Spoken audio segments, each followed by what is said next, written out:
विद्या bestie class में आप सबका स्वागत है। आज हम लोग शुरू करने वाले हैं क्लास 10th का हिस्ट्री का चैप्टर 1, जिसका नाम है यूरोप में राष्ट्रवाद का उदय। और इस चैप्टर का हम लोग ऑब्जेक्टिव क्वेश्चन करने वाले हैं। तो देखते हैं हम लोग पहला क्वेश्चन, सेडेवा का युद्ध किन के बीच हुआ था? सेडेवा का युद्ध किन के बीच हुआ था जी?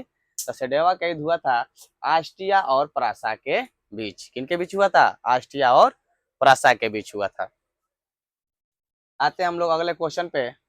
अगला क्वेश्चन है हमारा, हंगरी की राजधानी कहाँ है? हंगरी की राजधानी कहाँ है? तो कहाँ है हंगरी की राजधानी? चारों ऑप्शन में से क्या होगा? बुडापेस्ट। क्या होगा इसकी राजधानी? बुडापेस्ट। Option number A. पहला क्वेश्चन है हमारा, गीजो कहाँ का प्रधानमंत्री था? गीजो कहाँ का प्रधानमंत्री था? तो गीजो था हमारा फ्रांस का प्रधानमंत्री। कहाँ का प्रधानमंत्री था? फ्रांस का प्रधानमंत्री था गीजो। अगले क्वेश्चन देखते हैं हम लोग। क्वेश्चन अगला हमारा है, किस संधि के द्वारा जर्मनी का एकीकरण पूर्ण हुआ? किस संधि के द्वारा जर्मनी का एकीकरण पूर्ण हुआ? ऑप्शन एक, डेनमार्क की संधि, वियना की संधि, फ्रैंकफर्ट की संधि और प्राग की संधि। तो इसका आंसर क्या होगा? आंसर होगा सी, फ्रैंकफर्ट की संधि। आते हैं हम लोग अगले क्वेश्चन पे। किस वर्ष यूनान को एक स्वतंत्र राष्ट्र घोषित किया गया? किस वर्ष? इसका आंसर क्या होगा? Option number A. कब? 1832 में। 1832 में यूनान का बना एक स्वतंत्र राष्ट्र। अगला क्वेश्चन है, एड्रियानोपुल की संधि किन वर्ष हुई थी? एड्रियानोपुल की संधि किस वर्ष हुई थी? 1830 में, 1832, 1836, तो क्या होगा? 1829। ऑप्शन नंबर सी।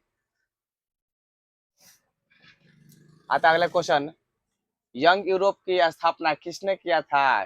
यंग यूरोप की स्थापना किसने किया था? मेजनी, काउंट काबूर, बिस्मार्क और कौन किया था? सम्राट। इसका आंसर ही तो बिल्कुल नहीं होगा, बिस्मार्क नहीं होगा, काउंट काबूर नहीं होगा। तो इसका आंसर क्या होगा? ए, क्या? मेजनी। आते हैं अगले क्वेश्चन, यूनान के स्वतंत्रता संग्राम में किसकी पराजय हुई थी? यूनान किसको हराया था? तो तुर्की को। किसको? तुर्की को हराया था। किसको हराया था? तुर्की को। आता गैरीबाल्डी पेशे से क्या था? गैरीबाल्डी पेशे से क्या था? क्या वो किसान था? क्या जमींदार था? क्या नाविक था?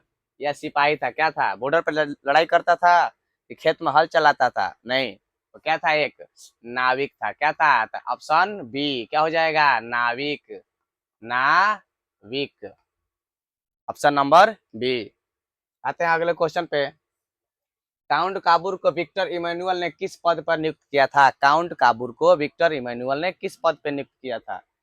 तो देखते हैं, इसका ऑप्शन दिया है प्रधानमंत्री, सेनापति, चोर और गृह मंत्री। बताओ, इसको कोई चोर किसी पद के लिए कोई नियुक्त करता है जी? तो ऐसे ही गलती है। हमारा जो टाइपर है एकदम रंगबाज है, देखो चोर डाला है ऑप्शन में। आते हैं अगले, देखते हैं क्या है। गृह मंत्री गलत, सेनापति नहीं, क्या था? प्रधानमंत्री था। काउंट काबूर को विक्टर इमैनुअल ने किस पद पर नियुक्त किया था जी? प्रधानमंत्री पद पर। अगर आप इसी तरह की वीडियो देखना चाहते हैं तो हमारे चैनल को लाइक कीजिए, सब्सक्राइब कीजिए और अगले वीडियो में हम इससे आगे का ऑब्जेक्टिव क्वेश्चन को देखेंगे।